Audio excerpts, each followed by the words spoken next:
Hello guys, అందరూ ప్రస్తుతం జరుగుతున్న ఎలక్షన్స్లో మీ యొక్క ఓటు హక్కుని వినియోగిస్తున్నారని అనుకుంటున్నా. ఈ వీడియో వచ్చేసి మనకు ఓటు వేసే టైంలో మన పార్టీ సింబల్స్తో పాటు నోటా అనే బటన్ ఉంటుంది కదా, దాని గురించి చెప్పబోతున్నా. నోటా అంటే నన్ ఆఫ్ ద అబోవ్ అని అర్థం. అంటే మనం ఉన్న ఏరియాలో క్యాండిడేట్స్ ఎవరు అయితే నుంచున్నారో వాళ్ళు ఎవరు మీకు నచ్చకపోతే మీరు నోటా బటన్కి ఓటు వేయచ్చు. కానీ ఈ నోటా బటన్ వల్ల ఉపయోగం ఉందంటారా? అసలు నోటాకి మెజారిటీ రావడం వల్ల ఏమైనా ప్రయోజనం ఉందా అంటే ప్రస్తుతం ఉన్న రూల్స్ ప్రకారం అయితే ఉపయోగం లేదు. అంటే ఒకవేళ మీ ఏరియాలో గన నోటా బటన్కి మెజారిటీ వస్తే నెక్స్ట్ మెజారిటీ క్యాండిడేట్ అంటే టీడీపీ అయితే టీడీపీ, జనసేన అయితే జనసేన, వైసీపీ అయితే వైసీపీని విన్నర్గా డిక్లేర్ చేస్తారు. అసలు నోటా అనే ఆప్షన్ అయితే ఇచ్చారు కానీ దానికి తగిన ఇంపార్టెన్స్ ఇంకా ఇవ్వలేదు.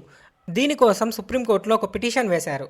ఆ పిటిషన్లో ఏమని ఉందంటే, ఒకవేళ నోటాకి గన మెజారిటీ ఓట్స్ వస్తే ఆ ఎలక్షన్ని నల్ ఆర్ వాయిడ్గా ప్రకటించి మళ్ళీ ఇంకోసారి ఫ్రెష్గా ఎలక్షన్స్ని జరపాలి.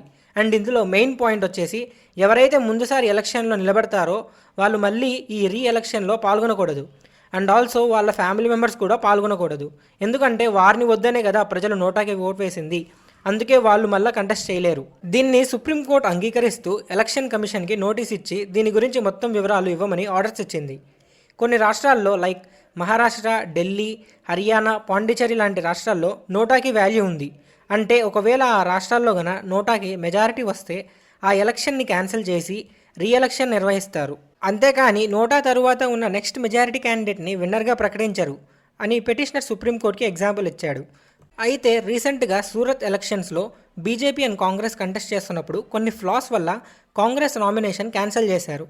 అండ్ మిగతా చిన్న పార్టీస్ కూడా విత్డ్రా చేసుకున్నాయి. అప్పుడు ఎవరు అపోజిషన్ లేనందువల్ల బీజేపీని యునానిమస్గా విన్నర్గా డిక్లేర్ చేశారు. ప్రజలకు ఆ నాయకుడు ఇష్టం ఉందా లేదా తెలుసుకోకుండా బీజేపీని విన్నర్గా డిక్లేర్ చేయడం తప్పు ఏమో.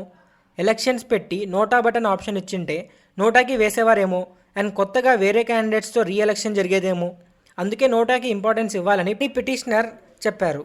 దీని గురించి మీరు ఏమనుకుంటున్నారో కింద కామెంట్స్లో తెలియజేయండి. ఇంకా ఇలాంటి కంటెంట్ కోసం ఛానల్ని సబ్స్క్రైబ్ చేసుకోండి.